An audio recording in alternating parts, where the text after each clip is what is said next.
நேரத்துக்கு ஏற்ற மாதிரி பேசுவதுதான் அரசியல். அந்த அரசியலை தான் எடப்பாடி செஞ்சிருக்காரு. அவ்வளவுதான். அதுக்கு ரொம்பலாம் போய் நம்ம போய் நோண்டி கேட்க கூடாது.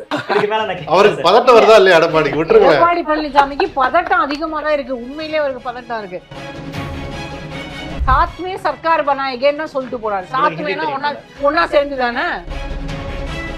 ஏன்னா எந்த புத்தியுள்ள கட்சியும் புத்தியுள்ள தலைவரும் 10 மாசம் முன்னாடி கூட்டணி அறிவிக்க மாட்டாங்க.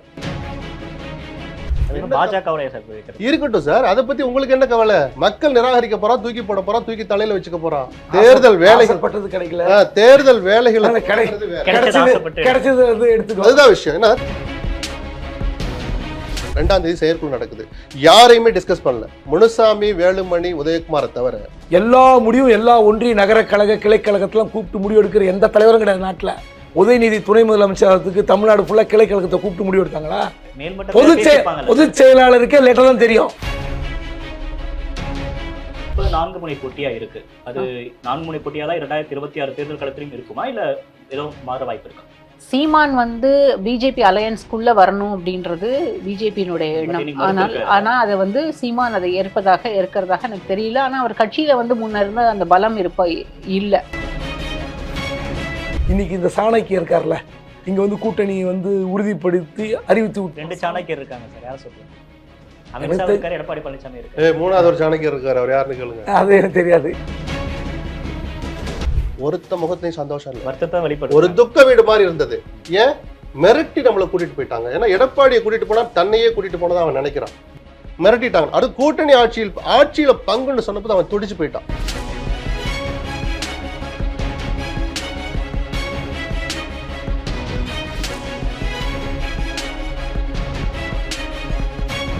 தி டிபேட் நேயர்களுக்கு வணக்கம். 2026 தமிழ்நாட்டு அரசியலுக்கான தேர்தல் களம் விறுவிறுப்பான நிலையை எட்டியிருக்கு. ஒரு பக்கம் திமுக அலையன்ஸ் ரொம்ப ஸ்ட்ராங்கா இருக்காங்க. அதிமுக பாஜக கூட்டணி உறுதியாகி இருக்கு. நாம் தமிழர் சீமானை பொறுத்த வரைக்கும் தனித்து தான் கூட்டணி அப்படின்றத சொல்லியிருக்காரு. தாவேக்காவை பொறுத்த வரைக்கும் இன்னும் பூத் கமிட்டி நடைப்பயணம் அப்படின்னு சொல்லிட்டு அவரும் இன்னும் அரசியல் வேகத்தை மும்முரப்படுத்த இருக்கிறார். இந்த நிலையில 5 முனை போட்டியா இருந்தது 4 முனை போட்டியாக மாறி இருக்கு. இன்னும் அது மும்முனை போட்டியாக மாறுமா அப்படின்னு பல கேள்விகள் இருக்கு. இந்த 2026 தேர்தலை பொறுத்த வரைக்கும் கூட்டணி ஆட்சியிலையும் பங்கு, அதிகாரத்திலையும் பங்கு அப்படின்றது முக்கியமான ரோல் பிளே பண்ணும் அப்படின்லாம் எதிர்பார்க்கப்படுது. ஸோ இதை பற்றியெல்லாம் நம்மளோட பேசுறதுக்காக மூத்த பத்திரிகையாளர்கள் இணைந்திருக்கிறாங்க. மூத்த பத்திரிகையாளர் குபேந்திரன், மூத்த பத்திரிகையாளர் லட்சுமி மேம், மூத்த பத்திரிகையாளர் SPL இணைந்திருக்கிறாங்க. இவங்ககிட்ட இதை பற்றி பேசலாம். அனைவருக்கும் வணக்கம். மேம், நான் உங்ககிட்ட இருந்தே ஆரம்பிக்கிறேன். ஏன்னா எலெக்ஷனுக்கு 1 வருஷம் இருக்குது. அதுக்கு முன்னாடியே ஒரு பக்கம் கூட்டணி உறுதியாகிருச்சு.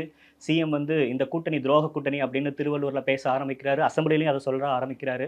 இப்போவே எலெக்ஷன் ஃபீவர் ஸ்டார்ட் ஆயிடுச்சா? ஆமாம், தமிழ்நாடு எலெக்ஷன் 1 வருஷன்றது ரொம்ப கம்மியான டைம் தான். கிட்டத்தட்ட 11 மாதம் தான் இருக்குது. விறுவிறுப்பாக தான் இருக்கும் இந்த தேர்தல். ஏன்னா எல்லாருக்குமே எல்லா எலெக்ஷனும் எல்லா அரசியல் கட்சிகளுக்கும் குரூஷியலானது தான். ஆனால் இந்த எலெக்ஷன் 2 திராவிட கட்சிகளும் சரி, அதை தாண்டி பாரதிய ஜனதா கட்சிக்கும் ரொம்ப முக்கியமான ஒரு தேர்தலாக பார்க்கப்படுது. ஏன்னா ஏடிஎம்கேவை பொறுத்த வரைக்கும் கட்சி பெரிய அளவில் ஈரோடு ஆயிடுச்சு அப்படின்ற ஒரு எண்ணம் எல்லா பக்கத்துலேயும் இருக்குது. அதை திரும்பவும் தனக்கு கீழே கட்சி திரும்பவும் ஆட்சி அமைக்க முடியும் அப்படின்றத சொல்லணும்னு எடப்பாடி பழனிசாமியும், இந்த பக்கம் ஸ்டாலின் தொடர் வெற்றிகளை மட்டுமே பார்த்த ஸ்டாலின் திரும்பவும் கட்சி அதாவது it will be a history. DMK எப்போதுமே தொடர்ந்து 2 டேர்ம் ஆட்சி அமைச்சது கிடையாது. ஸோ அந்த வரலாறை தனக்கு கீழே திமுக ஏற்படுத்தணும்னு அவர் நினைக்கிறார். இன்னொரு பக்கம் பாரதிய ஜனதா கட்சியை பொறுத்த வரைக்கும் அவங்களுக்கு அதாவது சவுத் எப்போதுமே அவங்கள ஏமாற்றிக்கிட்டே இருந்திருக்கு. அதுக்கு முக்கியமான காரணம் தமிழ்நாடு தான். இங்கே அவங்களோட அக்கௌண்ட்டை பெரிய அளவில் ஓப்பன் பண்ண முடியாமல் இருக்க முடியாது. இனிமேல் நாங்கள் தமிழ்நாட்டிலும் கால் பதிக்க முடியும் அப்படின்றத அவங்க சொல்லணும் அப்படின்றதுக்காக ரொம்ப முயற்சி எடுக்கிறாங்க. ஸோ பிஜேபியோட ரோல் ரொம்ப குரூஷியலாக இருக்கும் இந்த எலெக்ஷனில்.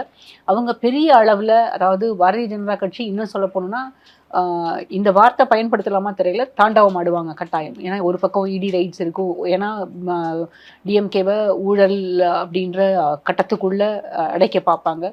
இன்னொரு பக்கம் அதிமுகவை ஏற்கனவே ஆம் ட்விஸ்ட் பண்ணி தான் கூட்டணிக்குள்ளே சேர்த்துருக்காங்க.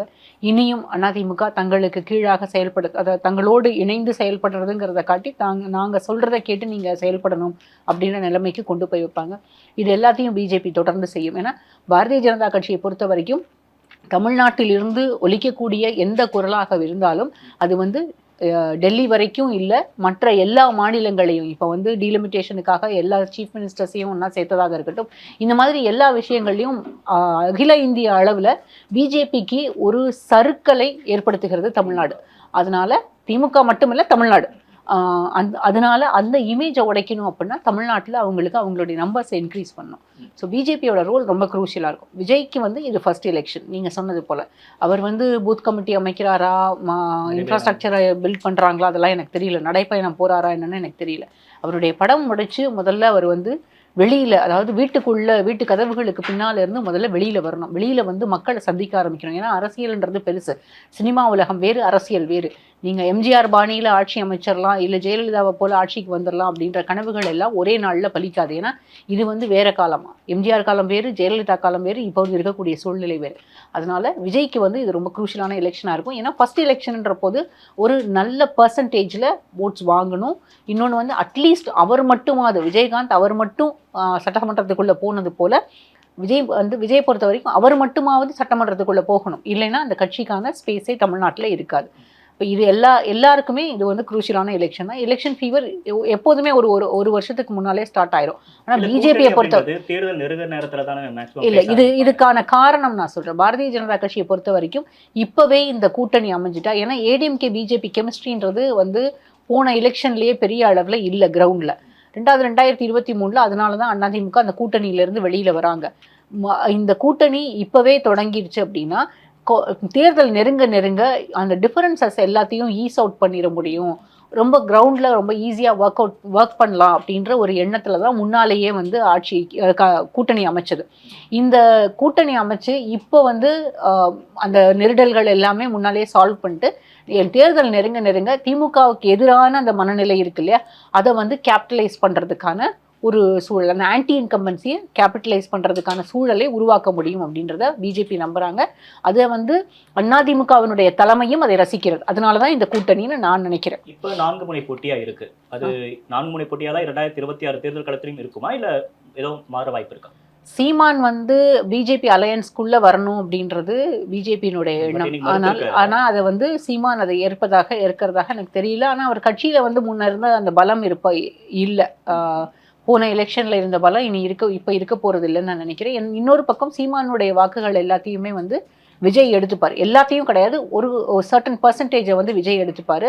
ஏன்னா அந்த ஏஜ் குரூப்பில் இருக்கவங்க எல்லாம் விஜயோட ஃபாலோவர்ஸாக இருக்கிறதுக்கான வாய்ப்புகள் இருக்குது. இப்போ சீமானுக்கு வந்து ஒரு சர்க்கிள் இருக்க தான் போகுது. ஆனால் பிஜேபியோட சப்போர்ட் இருக்கும். ஏன்னா சீமானை பொறுத்த வரைக்கும் திமுக எதிர்ப்பு அவர் அதிகமாக பேசுகிறார். அவர் வந்து அந்த திமுக எதிர்ப்பை அதிகமாக அவர் பேச அந்த ஓட்டு எல்லாமே, அதாவது ஆன்டி டிஎம்கே ஓட்டு எல்லாத்தையும் உடைக்கிறதுக்கு அவர் உதவி பண்ணுவார். அந்த சூழலை பயன்படுத்திக்குவாருன்னு நான் நினைக்கிறேன். அதை பிஜேபியும் பயன்படுத்திக்கும். அதுக்கான வேலைகளை சீமான் செய்வார். சீமானுக்கு அதுதான் அவருடைய அசைன்மெண்ட்டாகவும் இருக்கும்னு நான் நினைக்கிறேன். குபேந்திரன் சார், திருவள்ளூரில் இது சிஎம் பேசியிருக்காரு. நம்ம தமிழ்நாடு எப்பயுமே டெல்லிக்கு அவுட் ஆஃப் கண்ட்ரோல் தான், எந்த ஷாவாலையும் இங்கே எதுவுமே பண்ணிட முடியாது அப்படின்னு சொல்லியிருக்காரு. பாஜக எதிர்ப்பை ரொம்ப தீவிரப்படுத்துறதோட இது துரோக கூட்டணி அப்படின்னு அதிமுகவையும் சேர்த்து வந்து அவர் ப்ளேம் பண்ணுறாரு. ஆன்டி இன்கம்பன்சி அப்படின்றது எந்த கட்சி ஆட்சியில் இருந்தாலும் அது இருக்க தான் செய்ய போகுது. ஆனால் பாஜக எதிர்ப்பு அப்படின்றத மட்டும் முன்னிலைப்படுத்தி 2026 தேர்தல் தனக்கு சாதகமாக்கிக்க முடியும் அப்படின்னு திமுக நினைக்குதா? திமுகவுக்கு 2026 மீண்டும் ஒரு வெற்றி பெற வேண்டும் அப்படின்னு ஒரு இலக்கு, அதுவும் 200+ அப்படின்ற ஒரு ஆசையோடு களத்தில் நிற்கிறாரு. அதுக்கு என்ன காரணம்னா 2026 பாஜகவுடன் கூட்டணி இல்லை, 2029 கூட்டணி இல்லை, இப்படி தான் எடப்பாடி சொல்லிட்டாரே. அதனால் வந்து நீங்கள் சொன்ன மாதிரி முதல்ல 4 முனை போட்டி 5 முனை போட்டிலாம் வந்துடும் அப்படின்னு பார்த்தாரு. ஆனால் அதிமுக பாஜக கூட்டணி உருவான உடனே ஒரு திமுகவுக்கும் திமுக கூட்டணி கட்சிக்கும் அதிக நெருக்கடி வந்துச்சு. என்னென்னா ஆமாம், நிச்சயமாக கண்டிப்பாக நெருக்கடி. அது என்னென்னு சொல்கிறேன். அதனால தான் திருவள்ளூர் கூட்டத்தில் அவுட் ஆஃப் கண்ட்ரோல், டெல்லிக்கு நாங்கள் கட்டுப்பட மாட்டோம், எத்தனை ஷாக்கள் வந்தாலும் நாங்கள் ஓட வைத்து விடுவோம் அப்படிலாம் சொல்கிறது என்னென்னா, கண்டிப்பாக பாஜக அதிமுக கூட்டணி உருவாகாதுன்னு நினைத்த போது உருவாகிவிட்டது. சரி, உருவான பிறகு ஏற்கனவே பாஜக திமுகவை போட்டு ஓட அடிப்பதற்கு காத்திருக்கிறது. இப்போ அதிமுக சேர்ந்த பிறகு என்ன சொல்லுவாங்கன்னா, என்ன சார் நீங்கள் அடிக்கிற மாதிரி அடிக்கிறீங்க, அதுக்கப்புறம் ஒன்றும் நடக்க மாட்டேங்குது, ஓங்கி அடிங்க, என்ன ஆச்சு, சும்மா எஃப்ஐஆர் போடுறீங்க, அப்புறம் குற்றப்பத்திரிகை தாக்கல் பண்ணுறீங்க, அதுக்கப்புறம் ஒன்றுமே சைலண்ட்டாக இருக்கு, கூட்டணி கட்சி எங்களுக்கு ஒன்றா அப்படி இருக்கலாம், உங்களுக்கு எதிர்க்கிற கட்சி திமுக அப்படி தான் இருப்பீங்களா அப்படின்னு கேட்கும்போது 4-5 ஐடியா எடுத்து கொடுப்பாங்க அதிமுக தரப்புல வந்து.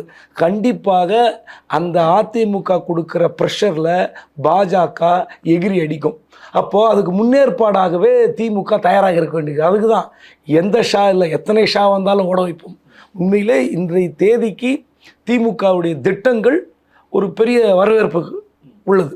என்னென்னா நீங்கள் சொன்ன மாதிரி ஸ்டாலின் பஸ்ஸு, கலைஞர் உரிமை தொகை, புதுமை பெண் திட்டம், தவப்புதல்வன் திட்டம், அப்புறம் இந்த மாதிரி ஏகப்பட்ட திட்டங்கள், காலை சிற்றுண்டி திட்டம், இதெல்லாம் வந்து திமுகவுக்கு ப்ளஸ் தான்.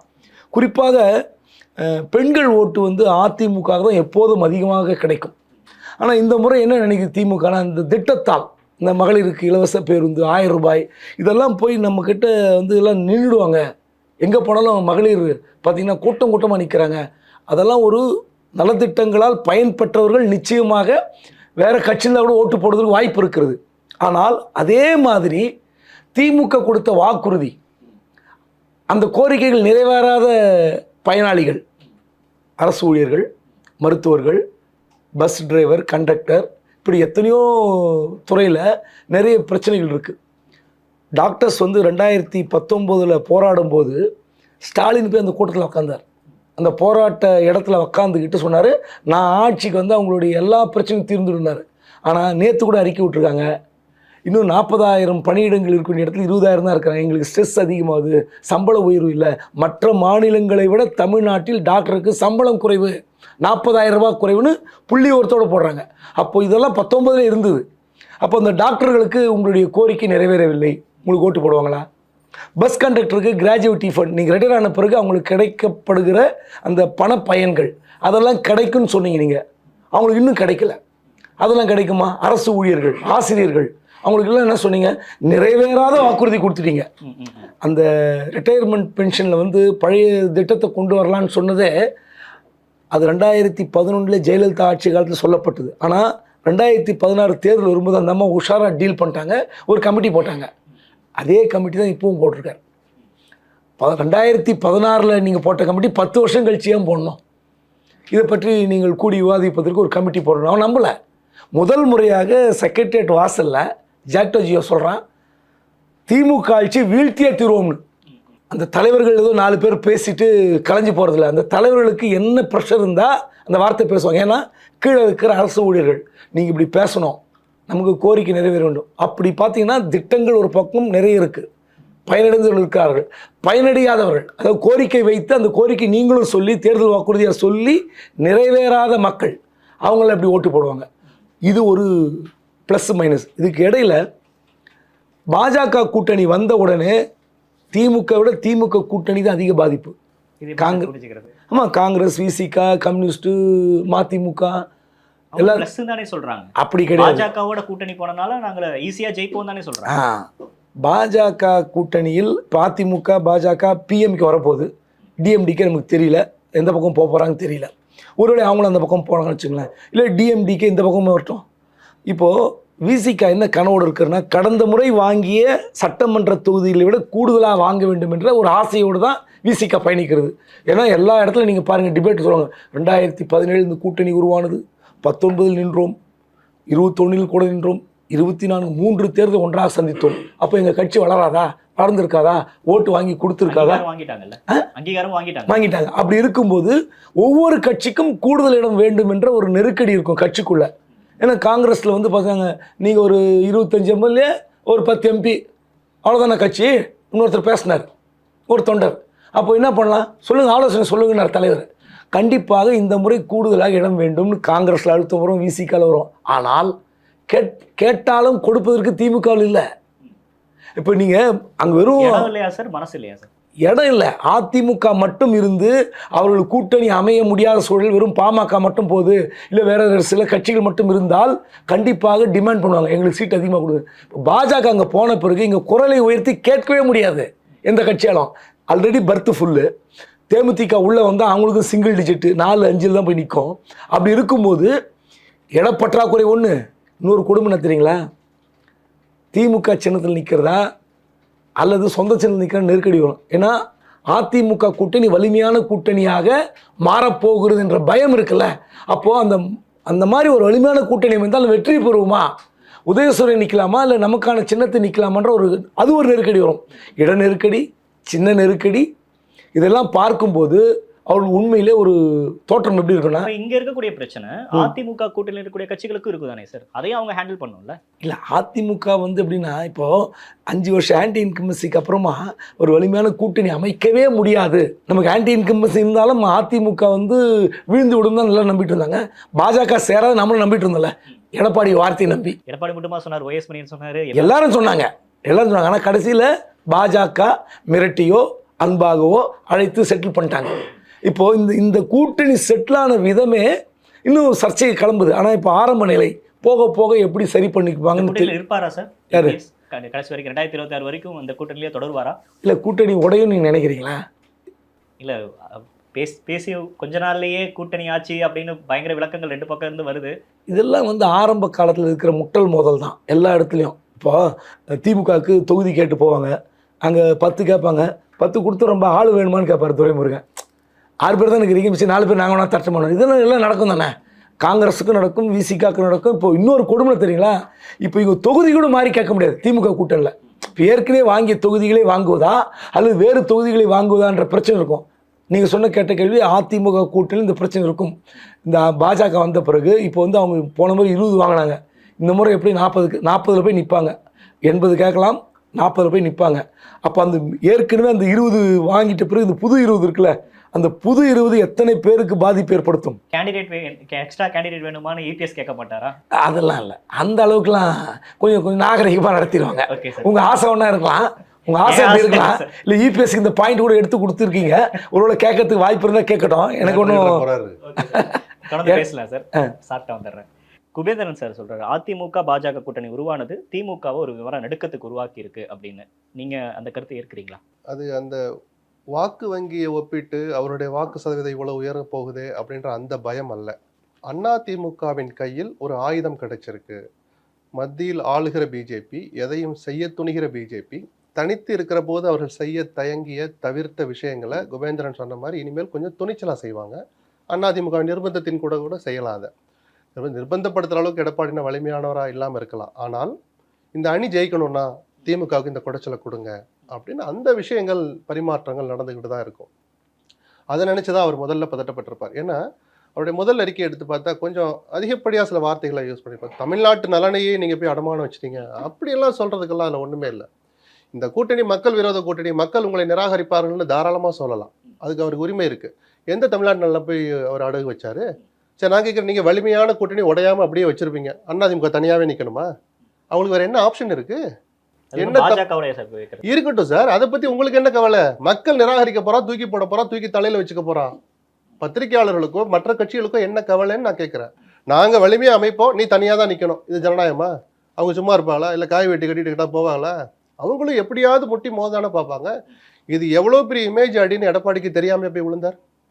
விரும்பி போகல, அவர் மறுக்க முடியல கடைசி வரைக்கும். கடைசியா அவர் நமக்கு கிடைச்ச தகவல் இப்ப அறிவிக்க வேண்டாம்னு சொன்னாரு. அந்த கருத்துல எனக்கு உடன்பாடு இருக்கு. தேர்தல் வேலைகள் கிடைக்கல, தேர்தல் வேலைகளை தொடங்குறது வேற, அதுதான் விஷயம். ஏன்னா தேர்தல் வேலைகளை தொடங்குறதுங்கிறது கிட்டத்தட்ட 6 மாசம் முன்னாடி திமுக அதிமுக 2 பேருமே தொடங்கிட்டாங்க. திமுக ஆட்சி பொறுப்புல பணபலத்துல நல்லா இருக்கனால ஜிலுன்னு பூத் லெவல் கமிட்டி எல்லாம் மீட்டிங் எத்தனையோ போட்டாங்க. அவங்க அதை செய்யறத பார்த்து அதிமுகவும் நீங்க பாத்தீங்கன்னா தொகுதி பொறுப்பாளர்கள் அசம்பிளி வாரியா போட்டாங்க. எதுக்கு? வாக்காளர் பட்டியலை சரி பார்க்கறது, பூத் கமிட்டி அமைக்கிறதுன்னு இப்படிதான் பல முன்னாள் அமைச்சர்களை ஒரு மண்டலத்துக்கும் போட்டு ஒருத்தருக்கும் தனித்தனியா மாவட்டங்களை பிரிச்சு கொடுத்தாங்க. அவங்களும் தேர்தல் வேலையை பார்க்கறதுங்கிறது வேற, எலெக்ஷன் மூடு, எலெக்ஷன் ஃபீவருங்கிறது வேற. எனக்கு பொறுத்த வரைக்கும் ஃபீவர் இன்னும் தொடங்கலை. பிஜேபியினுடைய இந்த அழிச்சாட்டியம் கலந்த அவசரம் இருக்கு பாருங்க, இதனாலதான் ஃபீவருங்கிற வார்த்தை நீங்களாம் கேட்கக்கூடிய சூழல் வந்துச்சு. ஏன்னா எந்த புத்தியுள்ள கட்சியும் புத்தியுள்ள தலைவரும் 10 மாசம் முன்னாடி கூட்டணி அறிவிக்க மாட்டாங்க. இந்த ஜெல் ஆகிறதுக்கு தயாராகிறதுக்கு இதெல்லாம் எதுக்கு தெரியுமா டைம் வேணும்னு நானே சொல்லுவேன். ஒன்றுபட்ட அதிமுக ஒரு பேச்சு வந்துச்சுன்னா, எப்போ இவ்வளோ நாளா அடிச்சுக்கிட்டு குத்திக்கிட்டு வெட்டிக்கிட்டு ரத்தம் கசிகிற அளவுக்கெல்லாம் நீங்கள் அடிச்சுக்கிட்டீங்க. இது கசப்பு மாறணும்னா அந்த பிளவுபட்ட கட்சிகள் இணையறதுக்கு தான் அந்த ஜெல்லுக்கு டைம் வேணும், கூட்டணிகளுக்கு டைமே தேவையில்லை. ராமதாஸ்லாம் பார்த்தீங்கன்னா 5 நாள் முன்னாடி முடிவு எடுப்பார். அந்த அவசர கதியில் எடுத்த கடைசி நேர முடிவு அவருக்கு வெற்றியையும் கொடுத்துச்சு, தோல்வியும் கொடுத்துருக்கு. ஏன்னா எலெக்ஷன் ஜுரத்தில் அதெல்லாம் மறந்து போயிடும். இது இந்த கூட்டணி நல்லதா கெட்டதா, இவர் செஞ்சது சரியா தப்பான்னு விவாதிக்கிறதுக்குள்ள இவன் நாமினேஷன் ஃபைல் பண்ணுறது தொடங்கிடுச்சா ஓடுங்கன்னு தொண்டர்கள்லாம் அந்த பக்கம் போயிடும், மக்கள் அதை பத்தி விவாதிக்க ஆரம்பிச்சிடுவாங்க. இந்த இடைவெளியை எதிர்க்கட்சிகளுக்கோ இந்த கூட்டணியை விரும்பாதவர்களுக்கோ கொடுக்கக்கூடாதனால இதை ரகசியமாவே வச்சிருப்பாங்க. ஒரு துக்க வீட்லயும் கல்யாண வீட்லயும் கூட்டணி எப்பயோ முடிவாயிருக்கும் மறைமுகமா, வெளியே சொல்லவே மாட்டாங்க. இப்ப இந்த தேர்தல் எடுத்துக்கிட்டோம்னா டிசம்பர் ஜனவரியில தான் அதை கசிய விடுவாங்க. அதை எடப்பாடி எடுத்த ஸ்டாண்டு கரெக்ட், பட் அவரால் வித்ஸ்டாண்ட் பண்ண முடியல. அமித்ஷாக்கு என்ன பயம், அதிமுக அப்படி விட்டு வச்சா விஜய் கூட பேசுறாங்கன்னு அவங்களும் கேட்டுக்கிட்டு தான் இருக்கிறாங்க. அர்த்தம் புரியும் உங்களுக்கு. ஸ்மெல் பண்ணி தான் விட்டா அங்கே போய் அது செட் ஆயிடுச்சுன்னா பிஜேபிக்கு போக்கிடம் இல்லாம போயிடும். நாங்கள் ஒரு அணி அமைப்போம், என்டிஏ ஆட்சி தான் 26ன்னு சொல்றதெல்லாம் சும்மா பேப்பர்ல எழுதி வச்சு படிச்சு பார்த்துட்டு போக வேண்டியதுதான். அதுக்கு சாத்தியமே இல்லை. நான் ஓப்பனா சொல்றேன், தினகரனை ஓபிஎஸ் இன்னும் சில கட்சிகளை வச்சுக்கிட்டு என்டிஏ ஆட்சி அமைக்க முடியுமா? ஸோ வலுவான ஒரு கட்சி வேணும். அதிமுக இப்போ விட்டோம்னா விஜயோடையோ வேற யாரோடய அவங்க செட்டில் ஆயிட்டா நமக்கு வேற போக்கிடம் கிடைக்காதுங்கிற அந்த உஷார்த்தனத்தினாலதான் இவ்வளவு அவசரமா நெருக்கடிய மிரட்டல் உருட்டல்களை செஞ்சு அவரை இழுத்து வச்சாங்க. டிடிவி ஓபிஎஸ் இந்த பக்கம் வருவாங்களா அப்படின்றது எந்த ஒரு உத்தரவாதம் இல்ல சார். எந்த பக்கம்? எடப்பாடி ஆல்ரெடி நான் என்டிஏல தான் இருக்கிறோம்னு அவர் சொல்றார். அடுத்த நாள் ஒரு நிகழ்ச்சியில நயினார் நாகேந்திரன் சொல்றாரு. ஆனா இபிஎஸ் அவர்கள் பக்கத்துல உட்கார்ந்து இருக்கிறப்ப அமித்ஷா சொல்றாரு அதிமுகவோட உட்கட்சி விவகாரங்களை நாங்க தலையிட மாட்டோம் அப்படின்னு. அப்படிதான் சொல்லணும். ஆமா சார், அடுத்த வெள்ளிக்கிழமை ஒரு பஞ்சாயத்து வச்சிருக்கோம் நான் சொல்லுவார் இன்னொரு கட்சியினுடைய தலைவர். இன்னைக்கும் பஞ்சாயத்து அவங்க தான் பண்றாங்க, இனிமேலும் பண்ண போறாங்க. இவ்வளவு நாளா எடப்பாடியை பார்த்தா அப்படி ஒதுங்கிட்டு போற செங்கோட்டையன் அண்ணன் எடப்பாடி தலைமையில் 26ல் ஆட்சி அமைந்தே தீரும்னு நேத்து போராட்டத்துல பேசுறாரு. எந்த செங்கோட்டையன்? தனியா போய் நிர்மலா சீதாராமனை பார்த்த செங்கோட்டையன், தனியா போய் பிஜேபி இன்ஸ்ட்ரக்ஷனை கேட்ட செங்கோட்டையன் நேற்று என்ன சொல்றார்? 26ல் அண்ணன் எடப்பாடி தலைமையில் ஆட்சி அமையும் சொன்னாரா?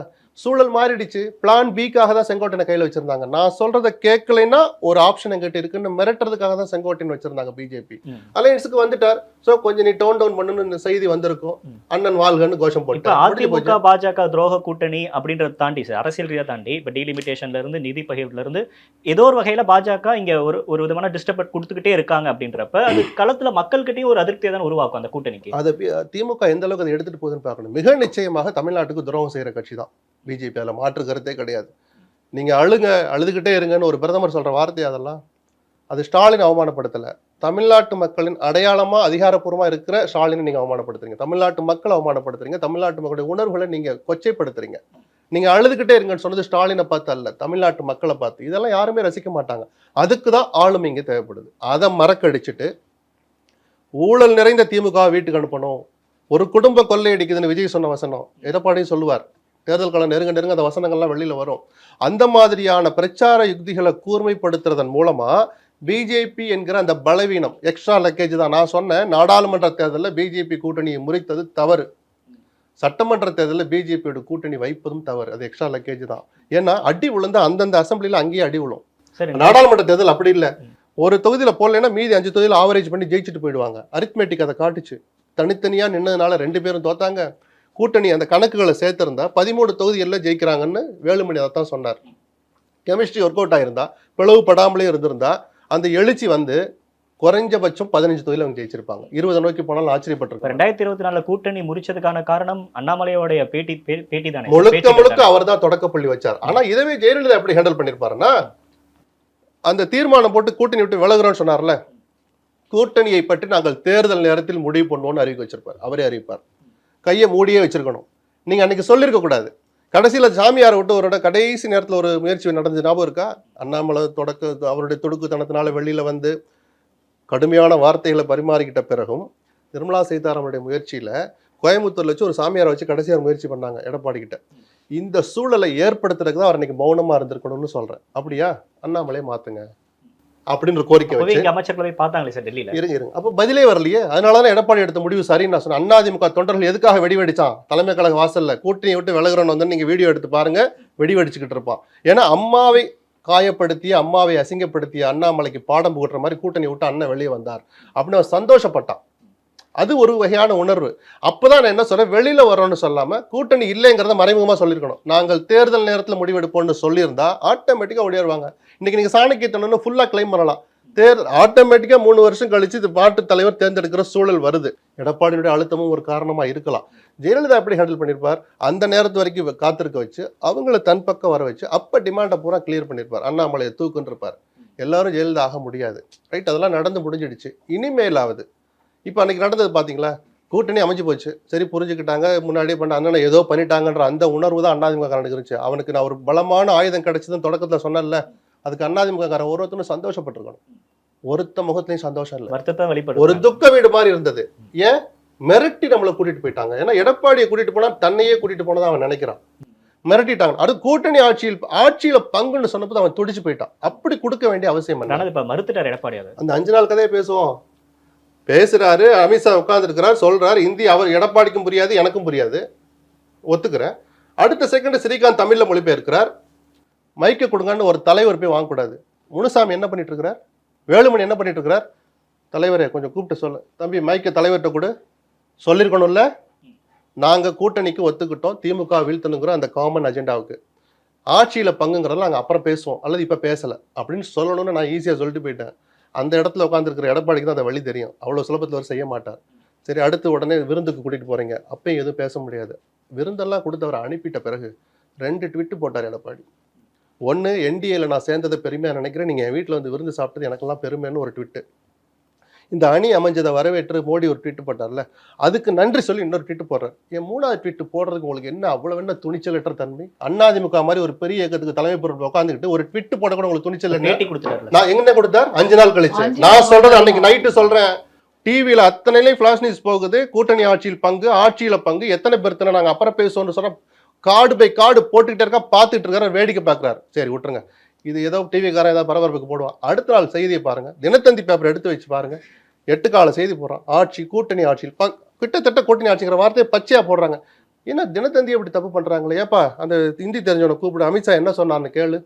அன்னைக்கே பிரஸ் மீட் வச்சிருக்கணும்ல, ஒரு அறிக்கை, ஒரு ட்விட், ஒரே ஒரு பேரா, நாங்கள் இதை பத்தி பேசல, தேர்தல் முடிந்து பேசுவோம் சொன்னாரா? அதுவும் அவன் காயப்பட்டு போயிட்டான். 5 நாள் அமைதியா இருந்ததும் அது ஒரு பலவீனத்தை ஏற்படுச்சு. இவர் சொன்ன மாதிரி தேர்தல் நெருங்க இந்த காயங்கள்லாம் மாறிடும், நான் மறுக்கவே இல்லை. அதை எந்த அளவுக்கு எடுத்துட்டு போறான்னு பார்க்கணும். 2ஆம் தேதி செயற்குழு நடக்குது, யாரையுமே டிஸ்கஸ் பண்ணல. முனுசாமி, வேலுமணி, உதயகுமாரை தவிர டெல்லிக்கு போனதை பத்தி ஒரு யாருக்கும் சொல்லலை. ஆட்சியில பங்கு அதை பத்தி எதுவும் பேசல. அமித்ஷா கேட்டார்னா சொல்லணும்ல, சொன்னா தானே அண்ணே விட்டுறாதீங்க அண்ணே. தலைவரே எம்ஜிஆரே அதை சொல்லலை, ஜெயலலிதாவே அதை சொல்லலை, நீங்க அதை சொல்லிடாதீங்க. ஏன்னா திமுக தமிழ்நாட்டு அரசியலை பொறுத்த வரைக்கும் 80ல் சொல்லப்படாமல் அதை சொல்லி தேர்தலை சந்திச்ச கலைஞருக்கு தோல்விதான் கிடைச்சிச்சு. எம்ஜிஆர் தான் ஜெயிச்சார். காங்கிரஸ் திமுக சரிபாதி பிரிச்சுக்கிட்டதுல தோல்விதான் கிடைச்சது. தமிழ்நாட்டை பொறுத்த வரைக்கும் அது ஏற்றுக்கொள்ளப்படாத நிராகரிக்கப்பட்ட தியரி. கூட்டணி இதை சொல்லும் போது பலவீனத்தை ஒத்துக்கிறீங்கன்னு அர்த்தம். உங்களால ஜெயிக்க முடியல தனியாங்கிறத ஒத்துக்கிறீங்க. இப்ப சொல்லக்கூடாது, முடிஞ்ச பிறகு என்ன வேணாலும் நீங்க பூட்டி அறைக்குள்ள பேசிட்டு வெளியில சொன்னா மக்கள் அதை பத்தி கவலைப்பட மாட்டாங்க. அந்த தவறையும் அவர் செஞ்சுட்டார். குறுக்கிட்டீங்க நீங்க. நண்பர் லட்சுமணன் சொன்னதுல 2-3 விஷயங்கள் முக்கியமாக சொல்ல வேண்டியிருக்கு. அதில் அதாவது அப்படியே மூடியே வச்சுக்கணும், வெளியே சொல்லக்கூடாது, கடைசி நேரத்தில் அவுத்து விடணும், அப்படிலாம் அந்த மாதிரி அரசியலாம் இல்லை. இப்போ ராம்தாஸ் சொன்னார்ல, 5 நாளைக்கு முன்னாடி முடிவெடுப்பேன். 2009 இன்னி வரைக்கும் என்ன கதி? 5 நாளைக்கு முன்னாடி முடிவெடுத்தது தான். 2009க்கு முன்னாடிலாம் சக்ஸஸ். 2009க்கு அப்புறம் அந்த கட்சியோட கதி என்ன? கடைசி நேரத்தில் முடிவெடுப்பார். என்ன பிரயோஜனம்? அப்படி கிடையாது. இந்த தேவை ஏன் ஏற்பட்டது? இன்னைக்கு திமுக கூட்டணி உடையும் என்று ஆசைப்பட்டார் எடப்பாடி, அது நடக்கலை. ஸோ அதன் பிறகு விஜயோட ஒரு கிட்டத்தட்ட ஒரு லாங் டிஸ்கஷனே போயிடுச்சு. அதான் வெளி உலகத்தில் பேசுறது வேற. அவர் துணை முதலமைச்சர் கேட்டார், 10 அமைச்சர் கேட்டார், 117 கேட்டார், அதெல்லாம் இல்லை.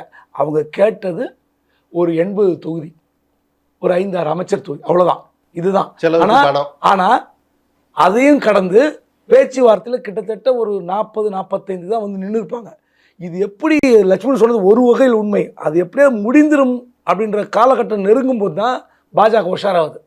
சரி, இனியும் விட்டு வைத்தா வேலைக்கு ஆகாதுன்னு ஏதோ ஒரு லாக் பண்ணுறாங்க.